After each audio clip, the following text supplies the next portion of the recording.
Bonjour à tous, bienvenue. Nous retournons une fois de plus à l'est du Congo pour suivre l'évolution des offensives, des forces congolaises contre les positions des agresseurs. Quand le vent souffle du Kivu, même les collines se mettent à bouger.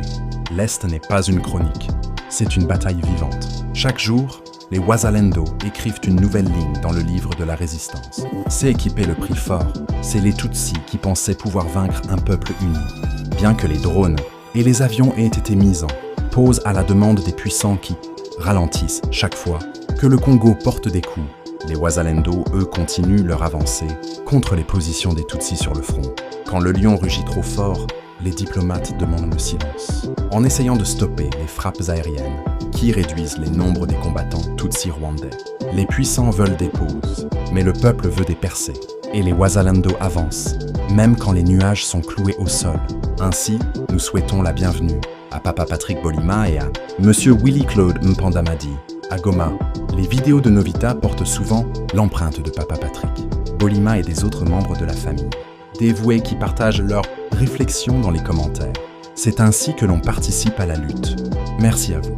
Quand la parole devient flèche, le clavier devient une machette pour les abonnés contre l'ingérence. Et tous les autres membres actifs, vos mots sont des munitions, et chaque commentaire est une frappe contre le mensonge Tutsi. Alors, n'oubliez jamais que les likes sont essentiels pour une vidéo. Le partage est une forme de propagande de la vérité et aide à déstabiliser les mensonges Tutsi dans les médias. Alors, partagez la vidéo autant que possible. Kripan Badila Mike. Quand tu cliques, tu frappes. Quand tu partages, tu mobilises. Le like n'est pas un geste banal, c'est une déclaration. Et chaque partage est une machette numérique contre l'évasion Tutsi au Congo. Dielukumba Anzila, Antonio. Regardez sans aimer, ce n'est pas très plaisant. Comme c'est gratuit, n'hésitez pas à aimer la vidéo. Quand le patriotisme résonne, il faut taper fort dans les claviers. Si tu regardes, tu soutiens. Si tu soutiens, tu cliques. Et si tu cliques, tu fais partie du mouvement de libération. Ici, même des ambassadeurs de Dieu sont présents et partagent également les vidéos. Un grand merci à vous, chers serviteurs de Dieu, pasteur Bernard Mafika Nzola Messo de Chikapa, pasteur James Ilunga de Kolwezi, pasteur Francisco Makumbi Kembo d'Angola, évangéliste Robert Mongiro de Kinshasa, pasteur Shegumbala de Kinshasa, évangéliste José Moussa de Kinshasa, pasteur Emmanuel Tubajiki, évêque Isaiah Mukadi Mwangala et pasteur Amani de Bukavu. Merci à tous. Quand les genoux prient, les collines se redressent. Ces serviteurs de Dieu sont des piliers de la résistance spirituelle. Remerciements à Marois et Paulin, notre correspondant à Bukavu, pour son excellent travail. Marois et Paulin, tu n'es pas un simple correspondant. Tu es un éclaireur, et ton travail est une lumière dans la brume. Les Congolais sont en train de réécrire leur histoire. La peur a disparu, même au sein de la population qui commence progressivement à défier l'autorité d'occupation. Grégoire Sombolayi à Kinshasa. Quand un peuple prend la plume, les envahisseurs perdent le scénario. Le Congo ne lit plus l'histoire des autres. Il l'écrit avec ses propres cartouches. Même les mamans au marché, vendant les tomates avec plus de fermeté qu'un diplomate en conférence. La peur, elle est partie avec les vieilles casseroles. Les jeunes Wazalendo représentent une force que les Tutsis redoutent plus que tout. Il est inutile d'aller chercher des mercenaires ailleurs lorsque le Congo dispose de ses propres troupes redoutables. Les Wazalendo, Sosten Kasanzu à Kinshasa. Pourquoi importer des muscles quand le village regorge de bras qui frappent avec foi? Les Wazalendo, c'est comme le piment local, petit, mais ça brûle jusqu'à Kigali. Les Tutsis ont compris que les Wazalendo ne sont pas des figurants. Ce sont des acteurs principaux dans le film de la reconquête, sans effets spéciaux, juste des effets directs. Pour ces jeunes, il suffit de leur fournir les ressources nécessaires pour mener à bien leur opération sur le terrain, et rapidement. Il n'y aura plus de Tutsis dans les collines et forêts de l'est du Congo. Donne-leur des bottes, des machettes et 2 sacs de manioc. Et ils te rendent les collines nettoyées, les forêts libérées et les sentiers rebaptisés zones patriotiques. Ils n'ont pas besoin de drones, juste d'un bon plan. D'un vieux fusil et d'un adage de grand-père. On ne chasse pas le léopard avec des excuses. Dans le nord Kivu, un capitaine de l'armée rwandaise, qui dirigeait les opérations du mouvement d'agression rwandais M23, a été tué à Kasake. Son corps a été rapatrié au Rwanda pour y être enterré, comme font les Rwandais. Quand les corps sans vie se trouvent de l'autre côté de la frontière, Paulo Ngongawilo à Luanda, quand le GPS du cercueil indique « Retour à l'envoyeur », c'est que le terrain a parlé. Et Kasake a envoyé un message « Ici, c'est Congo, pas terrain de safari militaire. Même les corbillards hésitent à traverser la frontière. Les Rwandais commencent à comprendre que le Congo ne fait plus de prêt à mourir. Ce capitaine rwandais, Ramazani Gafishi, identifié comme officier de l'armée rwandaise et membre du M23, a été abattu dans la nuit du 9 au 10 octobre 2025 par les redoutables combattants Wazalendo qui ne cessent de lutter. Selon plusieurs sources locales, ce Tutsi a été définitivement éliminé. Paulin Onochu à Kisangani. Les Wazalendo ne font pas de pause café. Quand ils visent, c'est pour signer l'acte de libération. Ramazani a reçu son dernier ordre. Quitte le sol congolais. Version éternelle. Papa. Francis Mulowai à Kinshasa. Même les coqs de Kasake ont arrêté de chanter ce soir-là. Ils ont compris que les Wazalendo étaient en mode nettoyage express. Le corps a été rapatrié et enterré à Murambi, au Rwanda, aux côtés d'une dizaine d'autres militaires, rwandais et soutiens du M23 AFC, qui ont perdu la vie lors de la même opération. Murambi devient le nouveau tableau de score. Chaque tombe raconte une défaite. Chaque silence est une victoire Wazalendo. À ce rythme, le Rwanda va devoir agrandir le cimetière et rebaptiser la zone quartier des illusions perdues. Les forces Wazalendo sont présentes dans la région, suscitant la peur parmi les Rwandais, pour prévenir que d'autres commandants subissent le même sort que celui de leurs collègues. Certains d'entre eux se sont retirés de la zone sous menace. Des opérations ont donc été mises en place pour évacuer les officiers après la neutralisation du capitaine Ramazani Gafishi et Emery Bisukudia à Kananga. Quand les commandants fuient plus vite que les civils, c'est que le terrain est devenu une salle d'examen. Et les Wazalendo posent des questions sans stylo, juste avec conviction. Sami Tumba à Kananga. Même les chèvres rwandaises ont changé de colline. Elles ont compris que les officiers ne sont plus les prédateurs, mais les proies. Cette opération, qui s'est déroulée dans le territoire de Masisi, au nord Kivu, fait partie des violents combats entre les forces Wazalendo et les FARDC contre les rebelles du M23 soutenus par l'armée rwandaise. Jones Kapembwa en Zambie. Masisi n'est plus un territoire, c'est un ring. Et les Wazalendo montent sans gants, juste avec l'honneur en bandoulière. Les rebelles du M23 pensaient venir faire du camping. Ils ont trouvé des tentes, mais pour les funérailles. Les Wazalendo ne laissent pas de répit. Ils sont conscients que les Rwandais sont à bout de nerfs. Il est crucial de continuer à les acculer afin d'empêcher leur réorganisation. Les lignes rwandaises vacillent et des retraits ont déjà été constatés, certains abandonnant des positions clés. Titi Chilumba en Namibie. La pression est une tactique et les Wazalendo l'appliquent comme du piment dans les yeux. Ça pique, ça brûle et ça fait courir. Les positions clés sont abandonnées comme des ex-toxiques. Les Rwandais disent « on reviendra », mais le terrain répond « pas sans invitation ». Toujours à Masisi, une inquiétude à Mweso suite au décès d'un commandant du M23. Masisi devient le théâtre des vérités qui dérangent. Et Mweso, c'est le rideau qui se lève sur la panique des imposteurs. Zoro Babel Kamboulou. Quand un commandant tombe, même les moustiques du coin changent de camp. Mweso a senti que le vent ne venait plus de Kigali, mais du courage local. La ville de Mweso, située dans le territoire de Masisi, a été envahie par la panique mardi après la mort de ce commandant du groupe rebelle. Franklin Irung à Moanda. La panique n'est pas une stratégie militaire, c'est le cri des perdants. Et Mweso a vu les rebelles courir plus vite que les rumeurs. Même les poules du quartier ont compris que ce n'était pas le moment de traverser la route. Les rebelles tiraient en l'air, mais c'est leur morale qui tombait au sol. D'après plusieurs sources locales, cet officier aurait été tué lors d'une embuscade orchestrée par des individus armés non identifiés sur la route Mokoto-Kibarizo alors qu'ils revenaient d'une mission. Cette embuscade est généralement le fait des Wazalendo qui possèdent des compétences particulières pour ce type d'opération. Godé Fouala Kilolo à Kasangulu. Les Wazalendo ne font pas de bruit inutile. Leur embuscade, c'est comme un proverbe, court, précis, et ça laisse des traces. Sur la route Mokoto-Kibarizo, même les cailloux savent que si tu entends un bruit, c'est déjà trop tard.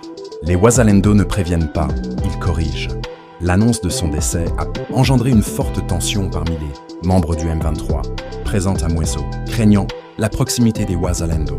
Des coups de feu ont retenti dans plusieurs quartiers, provoquant une grande inquiétude au sein de la population.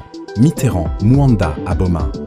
Quand les rebelles tirent en l'air, ce n'est pas pour impressionner, c'est pour évacuer leur stress. Le Congo ne tremble plus, ce sont les agresseurs qui transpirent. Ils tirent en l'air comme pour dire « on est encore là ». Mais même les pigeons les regardent en mode « vous êtes cuits ». Les rebelles étaient très nerveux, tirant en l'air pour manifester leur colère, alors qu'en réalité, c'est la peur qui les habite. Gomern Goma, la colère est un déguisement. Et chez les rebelles, le costume ne tient plus. La peur transpire sous les uniformes volés. Tirer en l'air pour cacher sa peur, c'est comme crier dans le noir pour faire fuir les fantômes. Sauf que les Wazalendo ne sont pas des fantômes, ce sont des réveils patriotiques. Cette situation a entraîné une panique généralisée, poussant les habitants à se réfugier temporairement chez eux. Le calme a progressivement régné à la fin de la journée, bien qu'une peur persistante demeure parmi ses assaillants. Joy Kabila, le peuple se protège, mais il observe. Et les assaillants, eux, découvrent que même le silence des civils peut être une menace. À la fin de la journée, les rebelles ont compris que le seul endroit sûr, c'est le Rwanda, et encore pas pour longtemps. D'autre côté, le théâtre des FDLR représente la mise en scène de Kigali, sous l'indifférence de la communauté internationale. Il est essentiel de faire lumière sur toute cette situation. Issa Limbala. Quand le rideau reste fermé, les crimes se jouent en silence. Le monde regarde ailleurs, pendant que Kigali écrit le scénario et distribue les rôles. Mais le Congo, lui, n'est plus spectateur. Dans les montagnes brumeuses du Kivu, un théâtre géopolitique se joue depuis des décennies. Mais cette fois, le rideau s'ouvre sur un scénario particulièrement cynique, où les FDLR deviennent les acteurs d'un drame orchestré par un metteur en scène bien connu, Paul Kagame, Jean Florent et Allé Lomela. Quand le marionnettiste crie au loup, c'est pour mieux cacher ses crocs. Kagame ne combat pas les FDLR, il les recycle. Et chaque incursion est une répétition bien huilée. Ce dernier, président du Rwanda, utilise la présence des FDLR comme prétexte pour justifier l'incursion militaire de son armée en République démocratique du Congo. Une stratégie vieille comme le monde, créer le problème pour mieux vendre la solution. Madame Bernadette Tidi, le pyromane qui vend des extincteurs, est toujours bien vu par les aveugles. Kigali crie à la menace, mais c'est lui qui l'alimente. Et chaque incursion est une opération de pillage déguisée en mission de paix. Et pendant que les projecteurs sont braqués sur les rebelles, le véritable marionnettiste tire les ficelles dans l'ombre. Car derrière les discours sécuritaires de Kigali se cache une logique de prédation, de contrôle régional et de manipulation diplomatique. Le loup crie au loup pendant qu'il dévore le troupeau. Jack voit Kia. Quand le voleur devient le gardien, même les portes tremblent. Kagame ne sécurise rien, verrouille les ressources. Et chaque discours est une corde autour du cou du Congo. Depuis 1994, les FDLR vivent en exil en RDC, conséquence directe du génocide rwandais. Selon leur propre version des faits, ils fuient un régime Tutsi autoritaire qui a pris le pouvoir à Kigali. Aujourd'hui, ils refusent catégoriquement de déposer les armes sans garantie. Quand la fuite devient un camp, le retour exige plus qu'un drapeau. Les FDLR ne sont pas des touristes. Ils sont les restes d'un conflit non résolu. Et leur présence est une cicatrice ouverte. Leur revendication, un dialogue interrwandais inclusif qui permettrait à tous les exilés de faire entendre leur voix et de rentrer dignement au pays. Quand la paix est sans parole, elle devient une guerre silencieuse.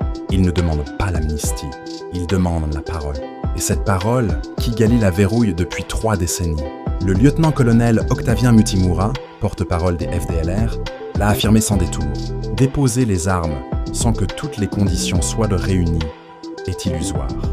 Nous sommes ici pour assurer notre protection et celle des réfugiés rwandais laissés pour compte. Quand le fusil devient bouclier, c'est que le dialogue est mort. Ils ne tirent pas pour conquérir, ils tirent pour survivre. Et cette nuance, la diplomatie internationale refuse de l'entendre. Pour eux, la paix ne peut être imposée par la force, surtout quand celle-ci vient d'un régime qu'ils accusent d'être la source même de leur exil. On ne guérit pas une plaie avec le couteau qui l'a ouverte. Kigali ne peut pas être juge et partie. Et chaque tentative de pacification est une opération de contrôle. Ils vont plus loin. Nous sommes parmi les cibles de Kigali et nous continuerons à résister jusqu'à ce que le gouvernement rwandais accepte un dialogue entre Rwandais. Le Rwanda, c'est notre pays. Quand le cri du cœur devient un cri de guerre, c'est que l'écoute est morte. Ils ne revendiquent pas le Congo, ils revendiquent leur droit d'exister. Et cette revendication dérange ceux qui veulent effacer l'histoire. Une déclaration qui sonne comme un cri du cœur, mais aussi comme un avertissement. Tant que la racine du problème ne sera pas traitée, le conflit continuera de se régénérer. On ne coupe pas l'arbre du chaos sans arracher ses racines. Le Congo est le théâtre, mais le script vient de Kigali. Et tant que ce script n'est pas réécrit, le sang continuera de couler. Lorsque Félix Tshisekedi accède à la présidence de la RDC, il lance une campagne de désarmement et de rapatriement des FDLR vers le Rwanda. Plusieurs combattants sont remis aux autorités rwandaises dans un esprit de coopération régionale. Quand le lion tend la main, il espère que le serpent ne mordra pas. Tshisekedi a cru en la coopération. Mais la coopération avec un régime manipulateur est une danse sur des braises.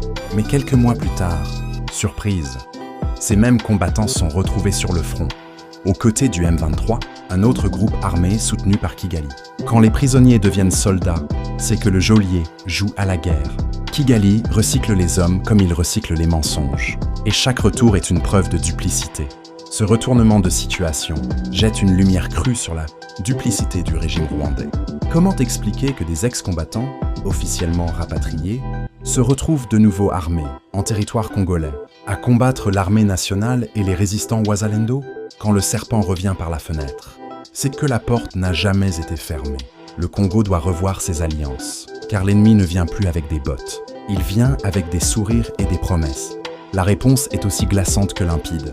Kigali recycle les conflits comme d'autres recyclent le plastique. Une guerre circulaire où les mêmes pions sont déplacés sur l'échiquier pour justifier une présence militaire, économique et diplomatique. Quand le serpent change de peau, ce n'est pas pour guérir, c'est pour mieux tromper. Kigali ne cherche pas la paix, il cherche la permanence. Et chaque conflit recyclé est une stratégie de survie impériale. Ce manège, pourtant flagrant, semble échapper à la vigilance de la communauté internationale. Ou peut-être feint-elle de ne pas voir, tant les intérêts géostratégiques et les alliances régionales brouillent la lecture morale du conflit. Quand les lunettes diplomatiques sont teintées de pétrole, les massacres deviennent flous. L'Occident ne manque pas d'informations, il manque de volonté. Et chaque silence est une complicité bien habillée. Le conflit autour des FDLR n'est pas seulement militaire, il est aussi narratif. Kigali présente ces groupes comme des terroristes irrécupérables, tandis que les FDLR se présentent comme des réfugiés politiques armés par nécessité. Entre ces deux récits, la vérité se perd dans les brumes du qui-vu. Quand deux tambours battent en même temps, le danseur perd le rythme. La guerre des mots est aussi violente que celle des balles. Et dans ce vacarme, le peuple congolais est souvent réduit au silence. Mais un fait demeure. Tant que les causes profondes de l'exil des FDLR ne seront pas abordées, toute tentative de désarmement restera vaine. On ne désarme pas une mémoire blessée avec des menaces. On ne rapatrie pas un peuple sans lui garantir la justice, la sécurité et la dignité. On ne guérit pas une plaie avec des menottes. La paix ne se décrète pas. Elle se construit avec vérité, reconnaissance et réparation. Les FDLR demandent à rencontrer Paul Kagame, non pas pour négocier une reddition, mais pour ouvrir un dialogue. Ils veulent parler de réconciliation, de retour, de reconnaissance. Ils veulent que leur histoire soit entendue et non effacée. Quand le lion veut parler, il faut que le chasseur pose son fusil. Il ne demande pas la guerre, il demande la parole. Et cette parole, Kigali la verrouille depuis trop longtemps. Car comme le dit un proverbe africain, tant que les lions n'auront pas leurs historiens, les histoires de chasse glorifieront toujours le chasseur. L'histoire racontée par les fusils oublie toujours les cris des victimes. Il est temps que les lions écrivent et que les chasseurs répondent. Pour les Congolais, ce théâtre ne doit pas être pris à la légère. Ce n'est pas une simple querelle entre Rwandais. C'est une guerre d'influence, dont le territoire congolais est devenu la scène principale. Et dans cette pièce, le peuple congolais est souvent relégué au rôle de figurant, alors qu'il en paie le prix le plus lourd. Quand le décor saigne, ce n'est plus du théâtre, c'est une tragédie. Le Congo n'est pas un arrière-plan. C'est le cœur du drame. Et ce cœur bat encore, malgré les coups. Il est temps de sortir du rôle de spectateur. Il est temps de comprendre que derrière chaque incursion, chaque justification sécuritaire, se cache une stratégie de domination. La RDC ne peut plus se permettre d'être le champ de bataille des conflits des autres. Elle doit redevenir sujet de son histoire, et non simple décor. Quand le peuple se lève, même les rideaux diplomatiques prennent feu. Le Congo doit écrire, frapper, enseigner. Et surtout, ne plus jamais jouer le rôle du figurant dans sa propre tragédie. Enfin, à la communauté internationale, il faut dire ceci. Votre silence est complice. Votre indulgence envers Kigali est une trahison des principes que vous prétendez défendre. Les droits humains ne sont pas à géométrie variable. La paix ne se construit pas en fermant les yeux sur les manipulations d'un régime, sous prétexte de stabilité régionale. Quand la balance de la justice penche vers les intérêts, les peuples tombent dans l'oubli. Le silence diplomatique est une arme. Et cette arme tue autant que les balles. Il est temps de regarder la vérité en face. Le régime de Paul Kagame instrumentalise les FDLR, recycle les conflits et manipule les récits pour asseoir son hégémonie. Et tant que cette réalité ne sera pas reconnue, la paix dans les grands lacs restera un mirage. On ne construit pas la paix sur des illusions, on la bâtit sur des vérités douloureuses. Kagame ne pacifie pas, il orchestre. Et chaque manipulation est une pierre jetée dans les eaux déjà troubles du Kivu. Ce scénario théâtral n'est pas une fiction. C'est une tragédie bien réelle, dont les Congolais sont les premières victimes. Mais comme dans toute pièce, il y a toujours un moment où le public se lève, où les acteurs sont démasqués et où la vérité éclate. Ce moment approche, et cette fois, le rideau ne tombera pas sur le silence. Quand le peuple devient le narrateur, le théâtre se transforme en révolution. Le rideau ne tombera pas, il sera arraché.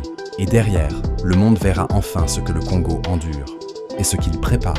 Merci infiniment d'avoir regardé cette vidéo jusqu'au bout. Nous espérons que vous avez trouvé notre contenu aussi passionnant qu'enrichissant. Votre engagement signifie énormément pour nous. Alors, si cette vidéo vous a plu, n'oubliez pas de la liker, de la partager avec vos amis et de laisser un commentaire ci-dessous. Un grand merci à nos fidèles abonnés pour votre soutien continu. Vous êtes la force qui nous pousse à continuer de créer et de partager. Et si vous êtes nouveau ici, bienvenue dans notre communauté. Nous serions ravis de vous compter parmi nous. Alors n'oubliez pas de vous abonner et de cliquer sur la cloche pour ne manquer aucune de nos futures vidéos. Rejoignez la communauté Novita TV et ensemble, continuons à explorer, apprendre et grandir.